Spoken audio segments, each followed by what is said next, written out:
देखो आज पढ़ेंगे हम त्रिभुज। त्रिभुज के बारे में जानेंगे, त्रिभुज होता क्या है। ठीक है, तो त्रिभुज कैसे कहते हैं। सबसे पहली बात है कि त्रिभुज होता क्या है। ठीक है, और त्रिभुज किसे कहते हैं। तो त्रिभुज किसे कहते हैं, क्या कहते हैं, इसकी एक डेफिनेशन है छोटी सी। तीन रेखा खंडों से बनी एक बंद श्रृंखला को हम त्रिभुज कहते हैं।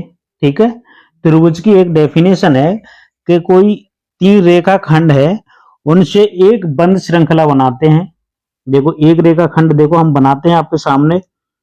एक रेखा खंड ये है कोई, इसको नाम दे देते हैं ए बी।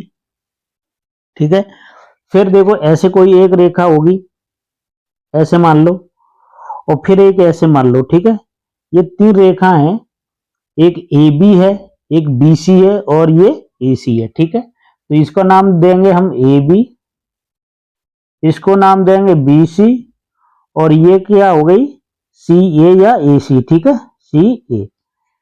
ये हमारी तीन रेखा खंड है, और तीन रेखा खंडों से बनी एक सरल रेखा ही हमारी क्या कहती है, त्रिभुज कहलाती है। ठीक है, अब त्रिभुज में क्या है कि त्रिभुज में कितने शीर्ष होते हैं।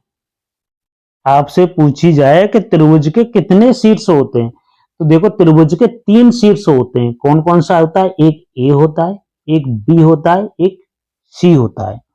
कितने होते हैं, त्रिभुज के तीन शीर्ष होते हैं। ठीक है, और इसकी तीन ही भुजाएं होती हैं। कितनी भुजाएं होती हैं, एक दो तीन। त्रिभुज क्या है, त्रिभुज एक तीन रेखा खंडों से बनी एक बंद सरल रेखा होती है, उसे हम त्रिभुज कहते हैं।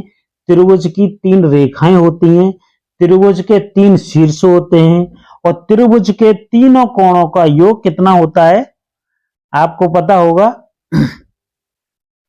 तो ये भी बताना है। ठीक है, तो ये चीज है, इसमें तीन कोण होते हैं। ठीक है, एक चीज और नोट कर लो, ये बताएंगे त्रिभुज के ये कोण है ए, ये कोण है बी और ये कोण है सी। ठीक है, ये हो गई आपकी बात के लिए। ठीक है, अब देखो क्या है, आपको प्रकार के होते हैं ये भी पता होना चाहिए, कितने प्रकार के होते हैं। तो त्रिभुज हमारे भुजाओं के आधार पर, त्रिभुज हमारे तीन प्रकार के होते हैं। भुजाओं के आधार पर कितने, तीन प्रकार के होते हैं। वैसे देखो, देखो ये भुजाएं हैं हमारी तीन, इन भुजाओं के आधार पर तीन प्रकार के होते हैं। कैसे, एक तो ये समान भुजाएं होनी चाहिए, तो इसे बोलते हैं समबाहु त्रिभुज। क्या कहेंगे,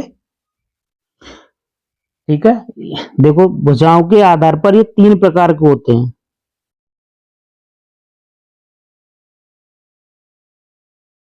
भुजाओं के आधार पर तीन प्रकार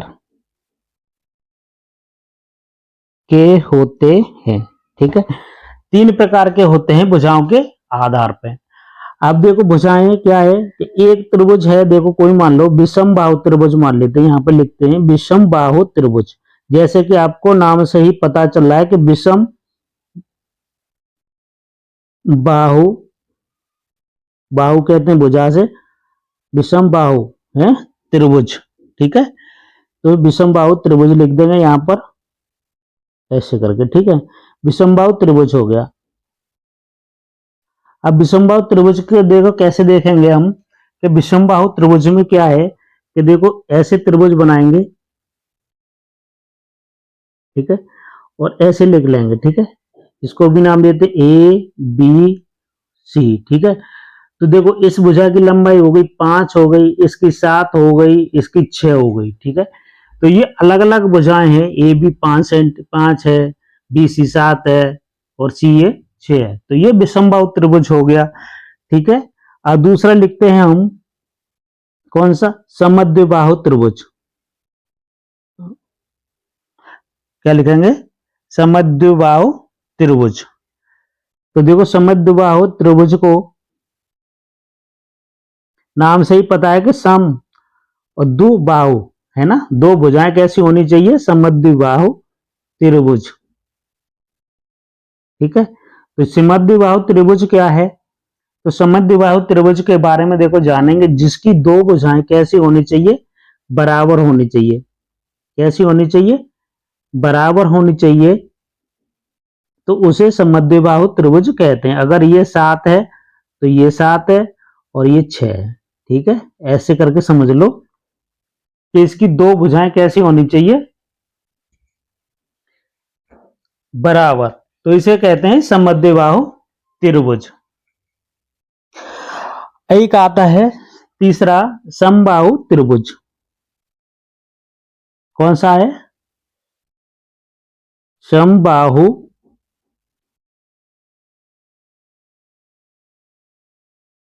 त्रिभुज, ठीक है, जिसकी समान हो तीनों भुजाएं, उसे क्या कहते हैं, समबाहु त्रिभुज कहते हैं, ठीक है। तो समबाहु त्रिभुज में क्या है, देखो समबाहु त्रिभुज ऐसा बना लेते हैं, हो सकता है ऐसा ही हो, ठीक है। ये 6 हो गई, ये 6 हो गई, ये भी 6 हो गई, ठीक है।